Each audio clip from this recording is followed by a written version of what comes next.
Hey guys, did you do something for yourself today? Did you? I did. Y'all, I have literally went on a date with God. We just been around this whole Charlotte area, just having fun, doing what we do. It was good too. Like, as y'all can tell, I'm still worshiping, semi worship music. Kind of just been relaxing. Anyways, let me put this back in front, maybe. Alright, y'all, but I wanted to talk to you guys about something a little different. And that is, how much trust do you actually trust God with? And the amount of trust that you put in Him, do you put that same amount of trust in man? I only say this because I realized that was affecting my relationship with God. I was only putting a restraint of trust on Him that I also gave to men. Not men meaning actual men, but I'm saying to this world, to people. And I realized that once they hurt me, I didn't care to reconcile a relationship. I didn't care to get back with that person, be friends with that person. I didn't care for any of that. And I wonder how many times we do that to God. We ask God for something, we trust Him with something, and we expect a certain result. And when that result doesn't go as planned, then we begin to lose trust, lose faith in God. However, you have to understand that with every trial makes room for a testimony. So just because prayers don't get answered when you want them to, by the time God answers your prayers, it will be on time. It's just not going to be your time. And we are imperfect people wanting to make our lives perfect. However, we serve a perfect God, but yet we don't give Him credit for the things that He does for us. Like, we want our timing to be on our timing, however, our timing isn't perfect. But then we don't like the timing that God puts on us, however, His timing is perfect. Which one, like, what are we going for at this point? So, I say all that to say, like, I think it's time for you to release expectations of God. Like, yes, have expectations, but not the same expectations that you give people in the world. Let me clarify even more. Stop giving God a time limit. Stop giving God an ultimatum. What if God was to say to us, if you don't come to me by tomorrow, I'm done with you. If you don't turn from your ways by the next 2 weeks, you don't gotta worry about me again. What if God said that to you? I can tell you where you probably be. Lost, still confused, still down and out, still going through what you're going through. But no, God like literally lets you figure things out, but it's still within His timing. And then once you've expired your time, then He was gonna work it out. Then He is going to do it on His own. And then because your way didn't work, He's gonna still have His plan. So it's like, I think as human and our human nature, we have fate and we also have free will. But at the end of the day, I still think it all leads to fate. Yes, you have free will to do what you want, but you still have a destination, and either way you can get to that destination, but you can choose the way it goes.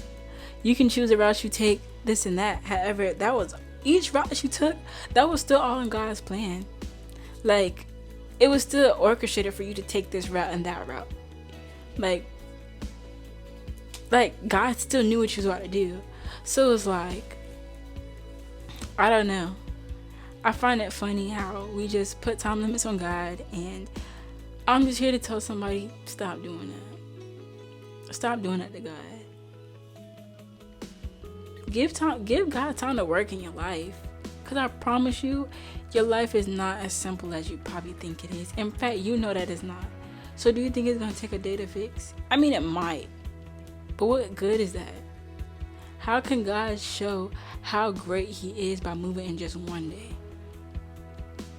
Instead of showing you how He moves throughout your life If he just works in one day, then you have no reason to go back to him, because everything was fixed so easily, so quickly, so simply.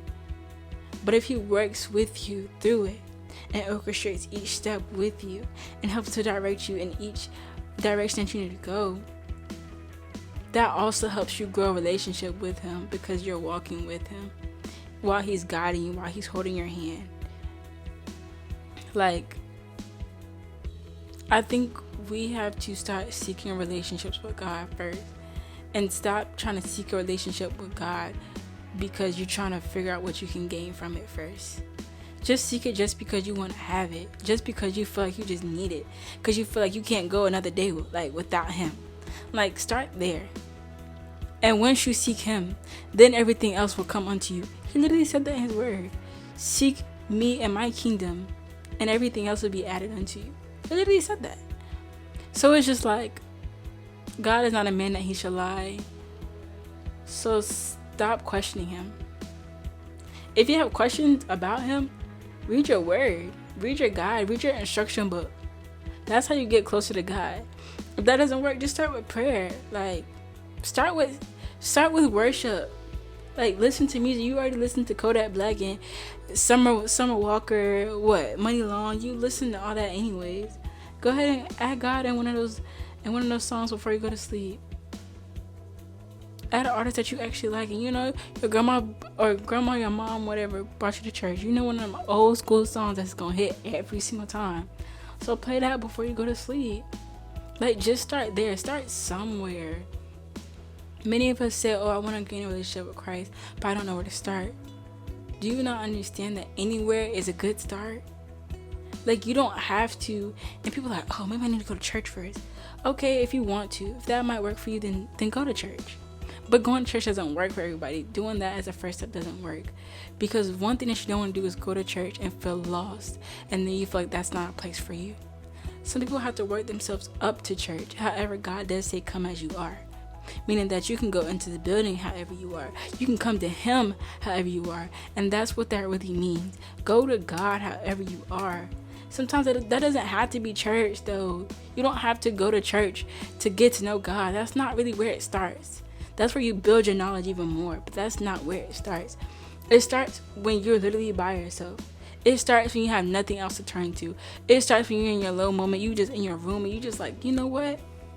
Dang, God is good. You just start meditating on that. That's where it starts. That's where it starts. Religion starts in church. Relationship starts anywhere. That was good. I'm sorry, that was good to me. Relationship starts anywhere. Religion starts in church. So, with all that being said, y'all, do what you think is gonna make you have a lasting relationship with God. Because at the end of the day, what I've learned about God is that you have choice. Everything when it comes to God is choice. Now, there are some things that if you really feel like you about to get led astray, he might redirect you, and thank God for that. But for the most part, everything when it comes to God is choice. You have a choice to love him. You have a choice to choose him.